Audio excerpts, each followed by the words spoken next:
CCN news एक पाऊल महाराष्ट्रासाठी।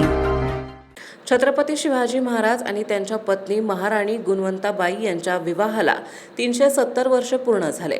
महाराणी गुणवंताबाई यांचं माहेर हे बुलढाणा जिल्ह्याच्या करवंड या ठिकाणी आहे। या ठिकाणच्या इंगळे घराण्यातील 2 मुलींचा छत्रपती घराण्यात विवाह झालेला आहे आणि त्यामुळे या वर्षीपासून आमदार श्वेता महाले यांच्या पुढाकारातून करवंड महोत्सवाचे आयोजन करण्यात आले होते।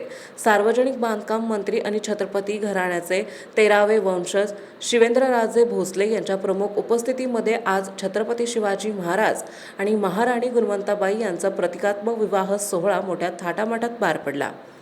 या विवाह सोहळ्याला आमदार संजय गायकवाड, आमदार सिद्धार्थ खरात, आमदार मनोज कायंदे, पुरुषोत्तम खेडेकर यांच्यासह हजारोंच्या संख्येने शिवप्रेमी उपस्थित होते।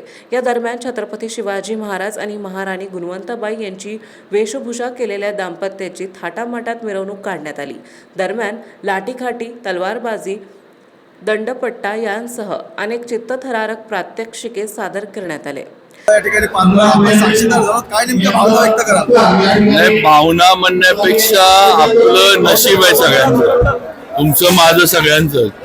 आज हा छत्रपती शिवाजी महाराज आणि महाराणी गुणवंताबाई साहेबांचा हा सोहळा विवाहाचा हा आज आपल्याला बघायला मिळाला। 370 वर्षापूर्वी हा सोहळा झाला होता आणि आज तो आपल्याला जगण्याची संधी मिळाली। कारण मी मगाशी भाषणात म्हटलं की आज आपण सगळे इथं आहोत। 370 वर्षापूर्वी या सोहळ्यामध्ये आपले पूर्वज इथं होते। हे त्या पूर्वजांनंतर आपल्या मग आजो पंजोबा, खापर पंजोबा, काही तुम्ही म्हणा, त्यांच्यानंतर आपल्यालाच हा सोहळा, ही पिढी आपली आहे, हेच आपण हा सोहळा इथं करू शकलो किंवा आज एवढ्या वर्ष। कारण इथल्या लोकांची अनेक वर्षाची मागणी होती किंवा हा करवण सोहळा व्हावा किंवा हा विवाह सोहळ्याचं इथे व्हावं। इथं जे राजवाडा जो आहे, जे काय बुरुज आहेत ते ढासळलेत, नेस्तनाबूत झालेत, ते परत हे करावेत। आणि आज खऱ्या अर्थानं आपल्या आमदार मालेताईंच्या माध्यमातून याला सुरुवात झाली आहे। आज राज्य सरकारनं या सोहळ्याला आणि करवंड महोत्सवाला मान्यता दिली आहे। त्याचबरोबर पुढचे प्रस्ताव पण महाराणी गुणवंताबाई साहेबांचा पुतळा आणि त्यांचा जो राजवाडा आहे तो परत पुनरुभारणी करण्याचा ताईंच्या माध्यमातून शासनापर्यंत गेला आहे आणि आम्ही सगळेजण ताईंबरोबर आहे। मुख्यमंत्री देवेंद्रजींना पण आम्ही जाऊन विनंती करू किंवा ह्याला भरघोस निधी द्यावा आणि लोकांच्या अपेक्षा ज्या स्वराज्यातल्या महाराणी होत्या, हे गुणवंताबाई साहेब या म्हणजे छत्रपतींच्या जरी लग्न झालं असलं तरी त्या स्वराज्याच्या महाराणी होत्या, लक्षात घ्या। त्या नुसत्या राणी नव्हत्या, त्या स्वराज्याच्या महाराणी होत्या।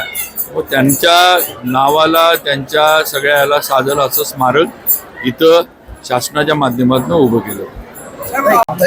गेल्या अनेक वर्षापासून नागरिकांच्या भावना होत्या, मात्र तुमच्या पुढाकारातून आता भव्य दिवस ऐतिहासिक सोहळा पाहायला मिळाला, काय नेमक्या भावना? छत्रपती शिवेंद्रराजेंनीच त्यांच्या भाषणामधून सांगितलंय की काँग्रेस किंवा महाविकास आघाडीच्या सरकारच्या काळामध्ये जाणीवपूर्वक छत्रपतींचा जो काही इतिहास आहे तो दाबण्याचा किंवा अभ्यासक्रमामधून जो काही अभ्यासक्रम आहे तो गाळण्याचं काम त्या काळामध्ये झालेलं। आणि आज महायुती सरकारच्या काळामध्ये छत्रपतींचा जो काही जुना वारसा असेल किंवा ज्या ठेवी असतील त्यांना उजाळा देण्याचं काम हे महाराष्ट्रभर त्या ठिकाणी चालू आहे। आग्र्यालाही पाहिलं आपण, आग्र्याला एक भव्य दिव्य अशी त्या ठिकाणी छत्रपती शिवाजी महाराजांची जयंती त्या ठिकाणी निघते। छत्रपतींचा एक अश्वारूढ भव्य दिव्य पुतळा त्या ठिकाणी आग्र्याला सुद्धा महायुतीच्या काळामध्ये होऊ घातलेला आहे। आणि त्याच पद्धतीने आज आपण बघतोय की हे जे चिखली तालुक्यातलं करवंड शहर आहे, करवंड गाव आहे, या करवंड गावाची ओळख ही 52 बुर्जी गाव म्हणून त्या ठिकाणी ओळख होती। आणि इथलं जे इंगळे घराणं आहे त्या इंगळे घराण्याचा थेट संबंध हा छत्रपतींसोबत होता। छत्रपतींच्या सौभाग्यवती गुणवंताबाई इंगळे ह्या इंगळे घराण्याच्या त्या ठिकाणी कन्या आणि त्यांचा विवाह हा छत्रपतींसोबत होणे म्हणजे ही अभिमानाची बाब फक्त इंगळे घराण्याकरता नाही आहे, तालुक्याकरता नाही, तर संपूर्ण बुलढाणा जिल्ह्यासाठी आहे। परंतु हा जो वारसा आहे, हा जो इतिहास आहे, हा इतिहास कुठेतरी गहाळ झाला होता. आज महायुती सरकारच्या काळामध्ये या इतिहासाला उजाळा मिळालेला आहे आणि मला खात्री आहे की आजचा हा सोहळा हा पहिल्यांदा झालेला आहे. खरं तर या सोहळ्याची खरी उंची वाढली जेव्हा छत्रपती शिवेंद्रराजे भोसले यांनी या कार्यक्रमाला ते आले. त्यांच्या शुभ हस्ते आजच्या कार्यक्रमाचं उद्घाटन झालं आणि एक वेगळ्या उंचीला हा कार्यक्रम त्या ठिकाणी आपण गेलेला पाहिलं. आज या सोहळ्याच्या माध्यमातून या करवंद गावामधले 18 पगड जातीचे सर्व लोक एकत्र आले.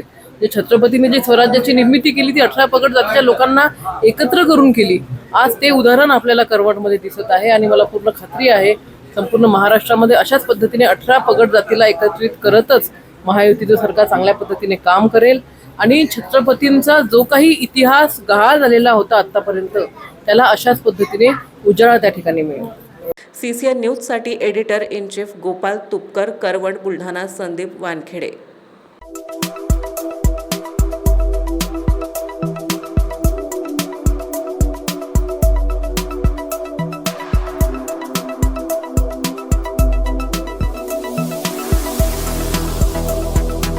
तसेच आपल्या भागातील महत्त्वाच्या बातम्या पाहण्यासाठी CCN न्यूज डेस्क चॅनलला सबस्क्राईब करा आणि बेल आयकॉन प्रेस करा.